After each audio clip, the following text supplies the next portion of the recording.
Tu me fais signe quand je peux, correct? OK.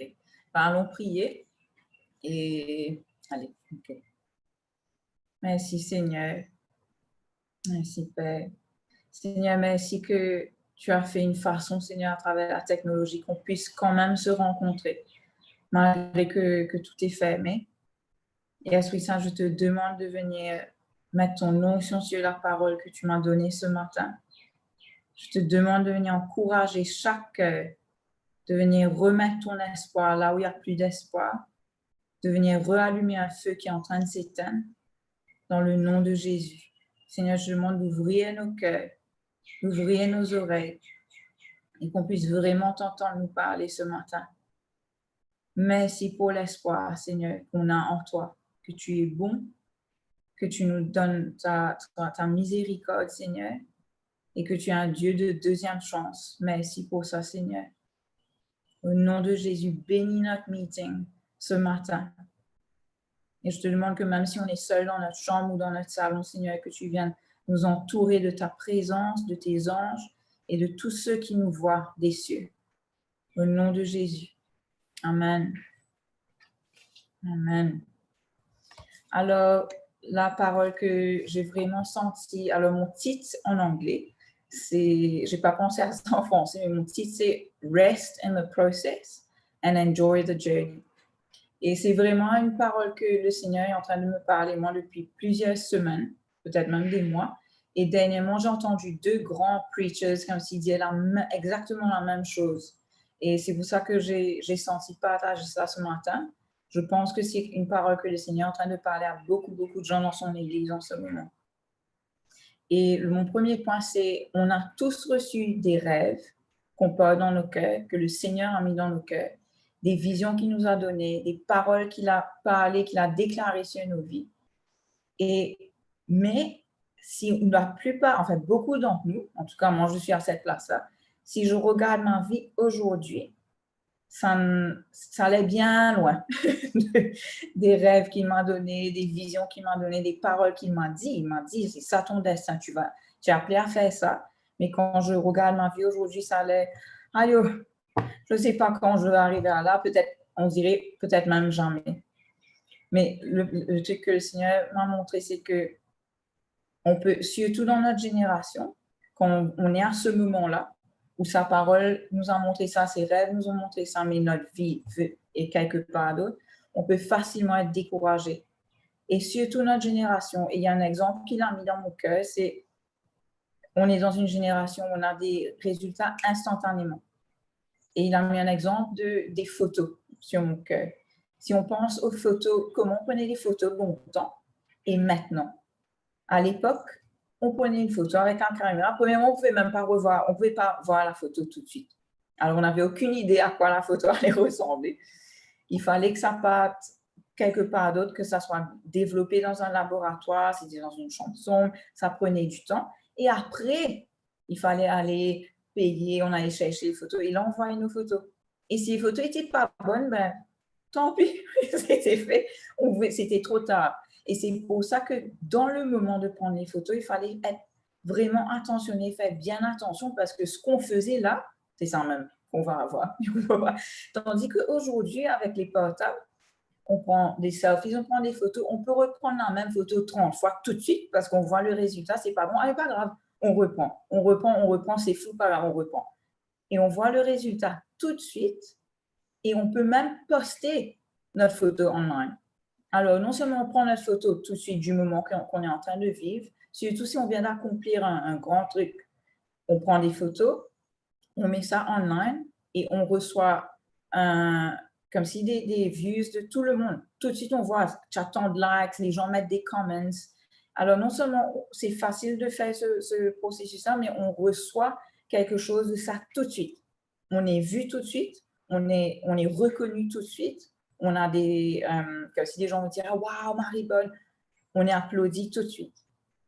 Mais alors, et on a tendance, vu qu'on grandit dans ce truc-là, dans ce système-là, par rapport à notre propre vie, je crois que beaucoup d'entre nous, on est frustrés souvent parce que dans la propre vie, dans la vie d'aujourd'hui qu'on vit, on n'est pas reconnu tout de suite. On n'est pas vu tout de suite. Et parfois, on fait des trucs, les résultats, ça ne vient pas tout de suite. Parfois, c'est dans des années. Et quand je regarde, comme si que ce soit dans ma vie, dans la vie des gens autour de moi, dans la parole, le Seigneur m'a montré que lui, son processus, c'est toujours les vieilles photos. Parce que ça prend du temps pour qu'on soit développé. Ça prend du temps aussi dans une chambre noire. Personne ne nous voit pendant qu'on est développé. Et c'est après, quand tout est fait, que là, on peut montrer ça aux gens. Et un truc aussi que j'ai senti, c'est qu'on est né avec quelque chose en nous, qu'on a besoin d'être vu. Je sais que moi, souvent, j'ai des nerfs avec les gens qui prennent pas bien de selfie. Je dis, hey, oh, guys! Parce que je me dis, oh, comme si on est trop focus sur nous-mêmes. Mais en même temps, le Seigneur nous a créés pour être vus et être aimés. Mais le truc, c'est que la seule opinion que vraiment it matters, c'est son opinion à lui. Et le truc, c'est que personne ne nous voit autant que le Seigneur. Lui, il nous voit.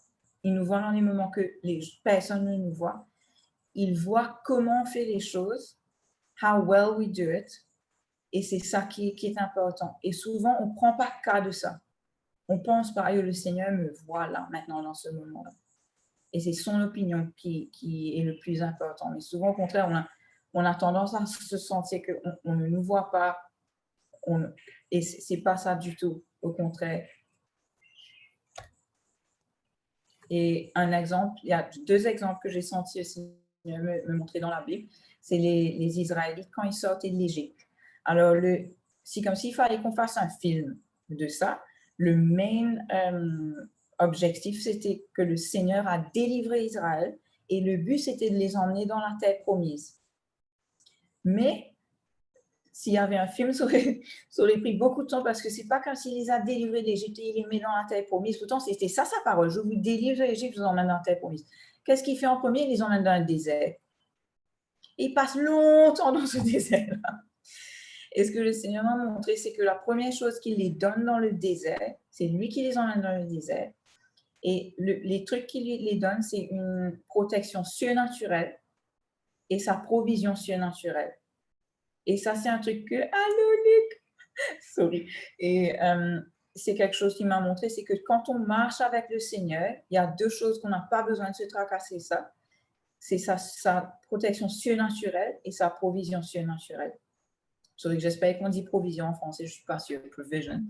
Et le truc, c'est que le Seigneur emmène les Israélites et eux, ils sont découragés parce qu'ils passent beaucoup plus de temps qu'ils croyaient qu'ils allaient passer dans le désert, dans le wilderness, parce que le Seigneur savait que pour pouvoir hériter de la terre promise, ils n'avaient pas encore le mindset qu'il fallait pour pouvoir rentrer dans la terre promise, prendre la terre promise et faire ce qu'il fallait faire avec. Ils étaient encore avec un mindset d'esclaves, d'esclavage de l'Égypte. Ils avaient encore le mindset de l'Égypte. Et nous tous, comme si on a été sauvés avec Jésus, mais parfois, on a encore des mindsets du monde, de l'Égypte. On se sent, malgré qu'on n'est plus esclave du péché, du mal, du monde, on fonctionne encore comme si on était des esclaves parfois. Et c'est pour ça que quand je pense aux rêves, aux visions, aux promesses que Dieu m'a données, je sais qu'il est en train de me préparer pour que je sois prête à aller prendre ça. Là, je ne suis pas encore prête à prendre certaines choses. Mais un encouragement qu'il m'a donné vraiment, c'est cette protection surnaturelle et sa provision surnaturelle. Tant qu'on marche avec lui, même si on passe par un désert, ça sera là. Et c'est incroyable parce que le jour, ils avaient je ne sais plus comment c'est en français, mais un pillar of cloud. Ils avaient une tour de nuages et ça les protégeait du soleil. C'était de l'ombre contre le soleil. Ils étaient protégés de la chaleur le jour. Et le soir, c'était un pillar of fire. C'était une tour de feu. Et ça les protégeait du froid du désert. Et ils avaient la lumière et la chaleur qu'ils avaient besoin la nuit. Et la Bible décrit comment dans le tabernacle que Dieu les avait donné, sa maison qui bougeait partout avec lui, avec eux, sa présence était là comme au fait, c'était la gloire du Seigneur, c'était le nuage de la gloire du Seigneur qui était sur le tabernacle. Et les Israélites étaient dans les tentes. Et à chaque fois que Dieu, son nuage de sa gloire, de sa présence bougeait, il fallait que tous les Israélites lèvent le camp, cassent les tentes, reprennent tout. Et vous autres, là, c'était pas juste 2, 3 personnes dans une tente. C'était des grandes familles, des enfants, des bébés. Ils avaient des troupeaux, des animaux, des moutons, des chèvres. Et moi, j'ai fait 5 jours de Cape Town à Dieuban, Doug et moi seul, avec 2, 3 trucs. On a bougé. Tous les jours, il fallait qu'on mette notre tente, qu'on dorme là le lendemain matin, on relève la tente. Nous, après 3 jours, j'étais fini net. Et je pense comme si les Israélites, toute une famille, des troupes, toute une troupe, une communauté entière, lever, c'était leur maison temporaire, lever la maison, bouger à chaque fois avec le Seigneur. Ah, ils s'arrêtent, allez, on re. Et à chaque fois qu'ils avaient pris du temps pour vraiment settle, que là, c'était, on refait une maison, ah, le Seigneur rebouge. Ah non, il faut casser tout, refaire, repartir, tout le monde, allez.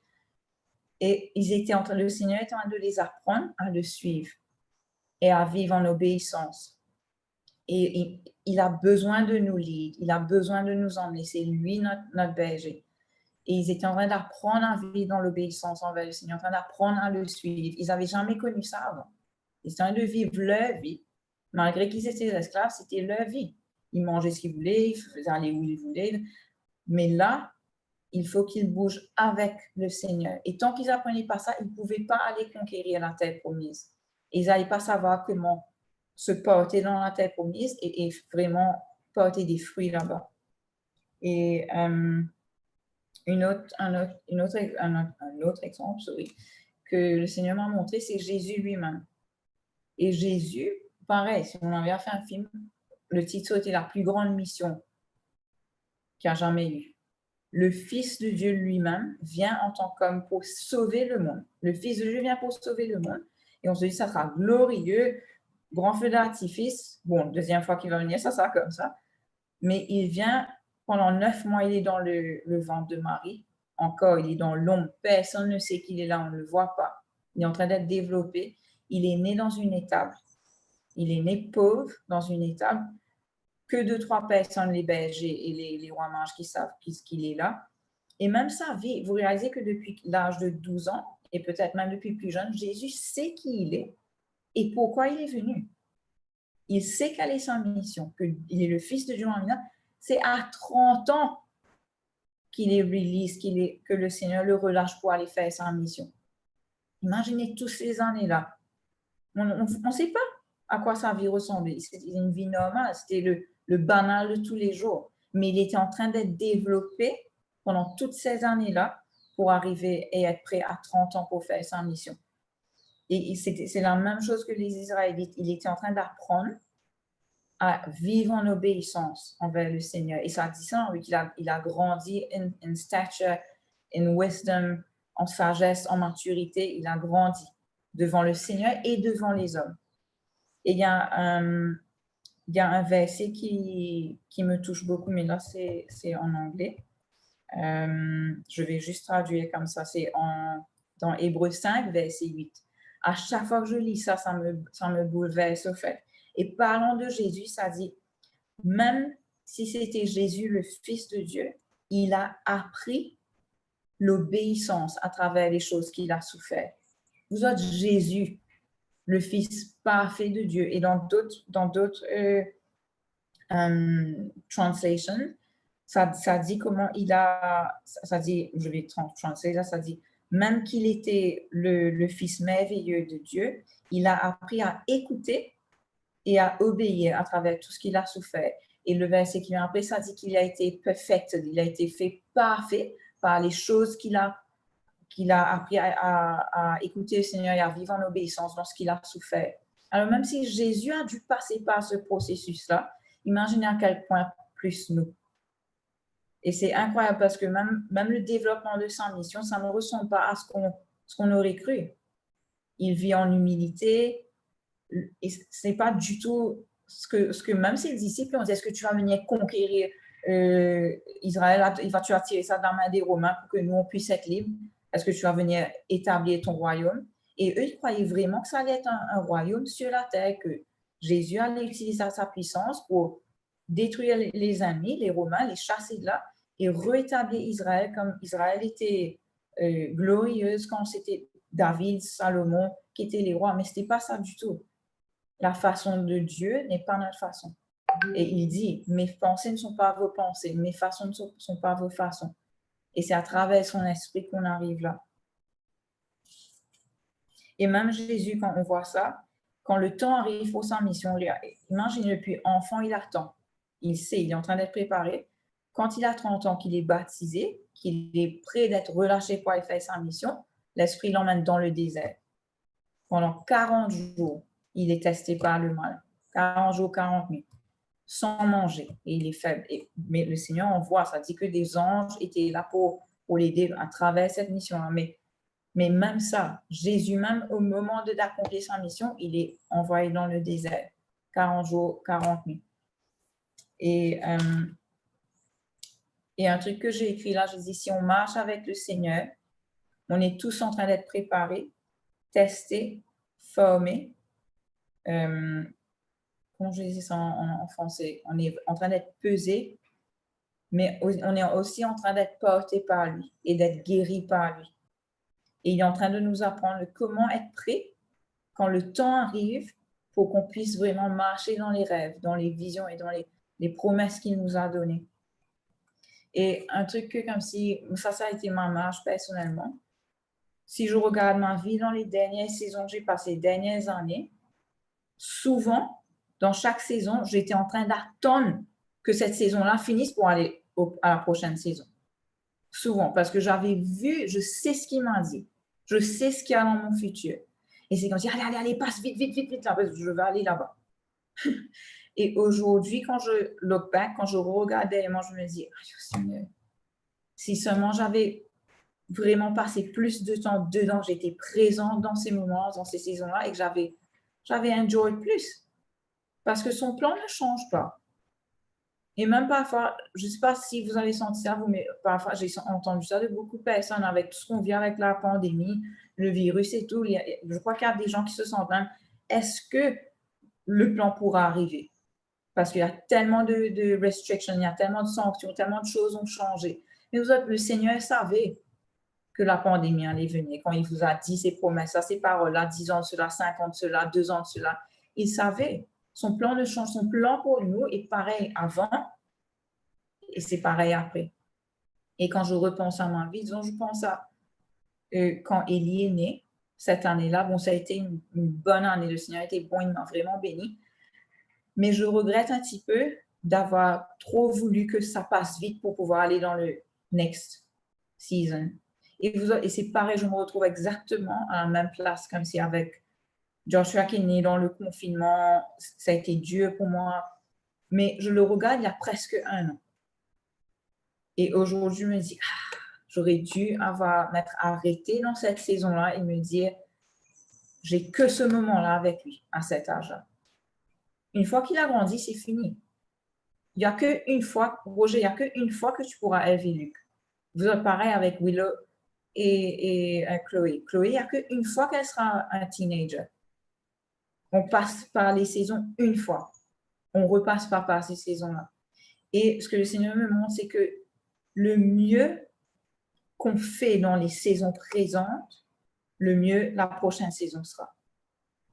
Et vraiment, ce que je sens comme si le Seigneur m'a montré et que j'ai entendu ailleurs aussi, c'est de se soumettre à ce qu'on vit maintenant. Dans quelle saison est-ce qu'on est maintenant? Moi, ma saison, maintenant, pourtant, le Seigneur m'a donné des paroles extraordinaires pour mon futur. Mais ma saison, là, c'est d'être maman et d'être la femme de la maison, être maman, de servir ma famille, de cuire pour eux, de passer le balai tous les jours sur la terrasse parce que Joshua mange toutes les bébêtes qu'il a. C'est ça que je suis appelée à faire maintenant. Et parfois, c'est frustrant parce que ce que je porte dans mon cœur, c'est les enfants d'Afrique et je veux dire ça, je veux pleurer parce que je sais que je suis appelée à les faire ça. Mais ce que je porte maintenant dans ma main, il est en train de me développer dedans. Et pour chaque personne, c'est différent. Chaque personne, il y a quelque chose, que ce soit le travail, c'est l'école, c'est un petit projet qu'il vous donne à faire, whatever, ce que vous avez dans vos mains maintenant, c'est ça que le Seigneur est en train d'utiliser pour nous former, pour nous développer, pour nous guérir, pour nous porter. Et vraiment, c'est de céder à ce qu'on vit maintenant et de croire que le Seigneur est dedans. Parce qu'à travers Jésus, entre l'âge de 12 ans et 30 ans, on n'entend rien, mais Dieu est avec lui, vous autres. L'Esprit Saint était avec lui tous les jours. Et pareil avec les Israélites, entre l'Égypte et la terre promise. Le Seigneur était là, glorieusement là, avec des nuages de gloire, le feu. Il était là. Il n'aurait pas pu être plus là. Et c'est vraiment te demander qu'est-ce que je veux le plus? Est-ce que je veux accomplir ce que je suis appelée à faire ou est-ce que je veux lui? Je veux de sa présence. Je veux Jésus plus. Parce qu'il ne sera jamais plus avec nous qu'il est maintenant. Et c'est vraiment d'avoir une position de laquelle on se soumet à ce qu'on vit maintenant. Et le mieux qu'on fait ça maintenant, c'est d'être vraiment présent dans le moment présent. Je me rappelle au collège, quelqu'un nous avait dit ça, il avait dit, où que vous soyez, soyez là. Et le mieux qu'on fait ça, j'ai l'impression que même peut-être même le plus vite on va arriver à là où il nous appelle à être dans le futur. Et tout dans tous les détails de ce qu'on vit maintenant, c'est important. Je vous donne un dernier petit exemple. Je sais pas, Oui, Val, tu aurais pu élaborer un petit peu sur, expliquer un peu plus ce que tu veux dire par là où vous soyez, soyez là. ben, Je pense que c'est c'est comme, important que tu expliques un petit peu ça. ouais, ben, c'est comme, enfin, c'est un peu comme j'ai dit même, disons comme moi, là, dans ma vie, je suis là pour aider mes enfants, pour aider mon mari, m'occuper de la maison, m'occuper des liens avec l'école, m'occuper de Joshua. C'est là où je suis. Et c'est vraiment d'être là. C'est pas de juste passer à travers chaque jour. Faites tout vite, vite, mais ma tête est tout le temps quelque part d'autre. Et chaque personne, c'est comme ça. Peu importe si votre appel, c'est d'être à l'école et de faire bien l'école en ce moment-ci et de respecter vos parents et d'être une bénédiction à la maison, ben c'est ça que vous êtes appelé à faire pour l'instant dans cette saison-là. Et c'est d'être vraiment présent dans ce moment-là. Et l'exemple que je devais donner là, c'est pour vous dire comment chaque détail est important. Il y a des choses parfois qu'on vit ou qu'on passe par là, on se dit, yo, mais c'est pourquoi ça, je ne vais même pas utiliser ça après. Et il y a Christine Kane, je ne sais pas si tout le monde la connaît, elle est pasteur, mais elle est aussi, c'est une dame qui a créé une organisation qui sauve les esclaves de notre monde présent, les esclaves qui sont pris dans le sex trafficking, enfin plusieurs qualités d'esclaves, mais son organisation s'appelle le A21. Et elle a aujourd'hui 55 ans et ça fait, je crois, 13 ans que ça roule, cette organisation-là. Ils ont pu sauver des centaines d'esclaves et ils mettent même les gens qui kidnappent, alors les méchants qui kidnappent les gens pour les faire venir esclaves, on les a même mis en prison et tout. Alors elle fait les deux. Il y a le FBI, il y a plein de comme si, gouvernements qui travaillent avec elle pour sauver les esclaves et pour mettre ceux qui prennent les gens en esclavage en prison, en cour, etc. Mais elle disait comment, aujourd'hui elle a 55 ans, mais quand elle était jeune, elle était dans le Youth Ministry, elle faisait le ministère des jeunes. Et elle dit, elle se rappelle, il y avait une saison où il fallait bouger le ministère des jeunes dans un nouveau centre et tout, et il fallait deal avec la police, avec la cour, enfin plein de trucs comme ça. Dans le gouvernement, avoir des papiers qu'il fallait que tout le monde signe, tout le monde dit, OK, oui, on peut mettre les jeunes là, on peut faire ça. Et elle disait comment elle a pas aimé ça du tout. Elle disait, mais pourquoi je suis en train de deal avec ça, Seigneur? J'ai même pas besoin de ça. Mais des années plus tard, quand le Seigneur l'a appelée à ouvrir cette organisation-là pour les esclaves, c'est tout ce qu'elle fait. Elle deal avec le gouvernement, elle deal avec la police et elle dit c'est un processus qu'il a appris à comment deal avec ces choses, à comment se porter dans les cours envers les gouverneurs, envers la police. Et aujourd'hui, elle voit comment le Seigneur a utilisé ce moment-là. Et elle n'avait aucune idée que des 20 ans, 25 ans plus tard, elle allait ouvrir une organisation contre l'esclavage. Alors, juste ne pas banaliser les choses, ne pas prendre les choses pour acquis. Il y a des trucs que vous autres, on vit, on ne voit pas la nécessité de ça maintenant. Mais dans 20 ans, on va comprendre. Ben voilà ma parole, comme si que vraiment le Seigneur a mis sur mon cœur, c'est de lui faire confiance, de céder à ce qu'il nous appelle à faire aujourd'hui et d'avoir l'espoir que tout ça, ça va mener à tout ce qu'il nous a montré pour le futur et qu'il est en train de nous former, nous développer et qu'il est autant avec nous maintenant que si on était en train de vivre le grand rêve qu'il a mis dans notre cœur pour dans 10 ans, dans 5 ans, dans 30 ans, il sait lui. Amen. Amen. Je vais juste prier un coup et après, Rod, tu peux take over. OK. Merci, Seigneur. Merci, Père. Merci que tu vois tous nos gestes et faits.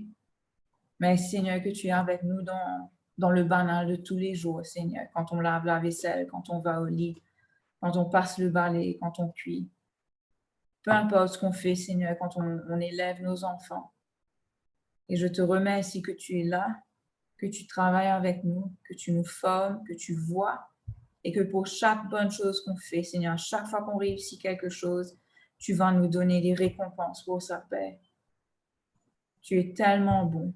Et Seigneur, je te demande de mettre ton espoir, de mettre ta vérité dans le cœur de chaque personne qui a entendu cette parole-là ce matin, Seigneur, et qu'on va vivre rempli de joie pour le futur, mais avec une paix et un repos extraordinaire dans notre vie maintenant, sachant que tu es notre Dieu, notre capitaine, notre berger, notre Seigneur, là où on est. Dans le nom de Jésus. Amen. Amen. Amen, Val. So good, so good. Et Merci. merci. Et c'est bon, on sait tous qu'on a un rêve, on sait tous qu'on a un truc que le Seigneur nous a appelé. Et il y a des gens qui te disent, bon, ils ne savent pas. C'est juste que, bon, le Seigneur a quelque chose pour eux. Pour ceux qui ne savent pas où le Seigneur m'a appelé, je pense que le Seigneur va vous révéler ça. Par exemple, je pense à Achille. Peut-être que tu ne sais pas Achille, enfin, welcome Achille, anyway. On ne te voit pas, mais on sait que tu es là. Et je pense que il y a des rêves qui vont se réaliser. Et peut-être tu ne sais pas encore que ça va se réaliser, mais ça va se réaliser. Il y a des promesses sur ta vie, il y a des promesses sur nos vies, tout le monde. Et moi-même, hier, il y a quelqu'un qui m'a appelé de l'Afrique du Sud, me rappelant des promesses que le Seigneur m'a promis, tu sais. Et c'est avec anticipation que je sais que ça va venir. C'est pas comme si que maybe it's not gonna come. C'est sûr que ça va venir. À moins qu'on soit des rebelles comme les Israélites pour les qui sont morts dans le désert. Mais ceux qui ont suivi et qui ont été obéissants à la parole, ils ont vu leur terre promise. Et je pense que le Seigneur va nous emmener à notre terre promise. Ça, c'est sûr. Super parole, Valentine. Merci pour ça. Et aussi, je veux vous encourager de prendre la communion, même que vous soyez chez vous en famille. Par exemple, Emmanuel, tu es seul, mais tu n'es pas seul. tu, tu fais une chambre de chambre, tu es arrivé dans toute la famille. Alors, même Tania, si tu es seul, prendre la communion et just spend some time with God et just examine your heart. Et n'importe comment, quand on le fait à l'église aussi, on passe un petit moment seul à prendre la communion. Ou si vous voulez le faire ensemble aussi, c'est top. Alors, je vous encourage, do not neglect that. Ne négligez pas ça. C'est très, très important. Merci pour cette belle parole, Val. Je ne sais pas si Tania ou quelqu'un d'autre veut dire quelque chose. Et welcome. Juste, je voulais dire, il y a une écriture que j'adore. Et à chaque fois, je pense à ça, mais je crois que c'est Proverbe 10, verset 5. Mais en anglais, ça dit « Know the season you're in and a wise son you will be ». Donc, connais la saison dans laquelle tu es et tu seras une personne sage. Il y aura une sagesse sur toi. Et à chaque fois, je pense à ça parce que, comme Val dit, parfois, on est dans des saisons, mais on a envie que la saison finisse. Ou ça, on n'est pas en train d'enjoy la saison dans laquelle on est. Parfois, il y a des saisons mais qui ne sont pas top. C'est juste la réalité. Il y a des saisons qui sont dures, mais dedans, le Seigneur fait les choses. Donc, parce que même si on regarde Joseph, la vie de Joseph, ce qui s'est passé avec ses frères, il a été mis en prison. Vous savez, juste des choses comme ça, mais le Seigneur était dans ces saisons-là. Et parfois, il y a des saisons, oui, c'est du Seigneur. Et parfois, il y a des saisons passées à travers des trucs que ce n'est pas le Seigneur, mais le Seigneur va utiliser ça. Donc, je veux juste vous encourager. Et aussi, par rapport à peut-être quelques d'entre nous sont un peu insécures par rapport au futur, que ce soit comme si physiquement par rapport au travail, comment je vais nourrir ma famille, ou des choses comme ça. Mais même les promesses que le Seigneur a pour nous sur nos vies, pour nos vies. Il y a une écriture, c'est dans Proverbes, je crois c'est 42, pas 42, 21, quelque chose comme ça.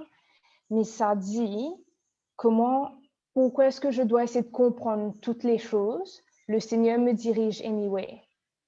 Why must I try to understand everything along the way? God directs my steps anyway. Et c'est ce truc que même dans les saisons où on ne comprend pas, c'est correct de ne pas comprendre parce que le Seigneur nous guide anyway. Et même dernière écriture, mais en psaume 139, verset 5, ça dit comment le Seigneur est parti dans notre futur. Il a préparé notre futur pour nous. Et dans sa gentillesse, il marche derrière nous pour nous protéger.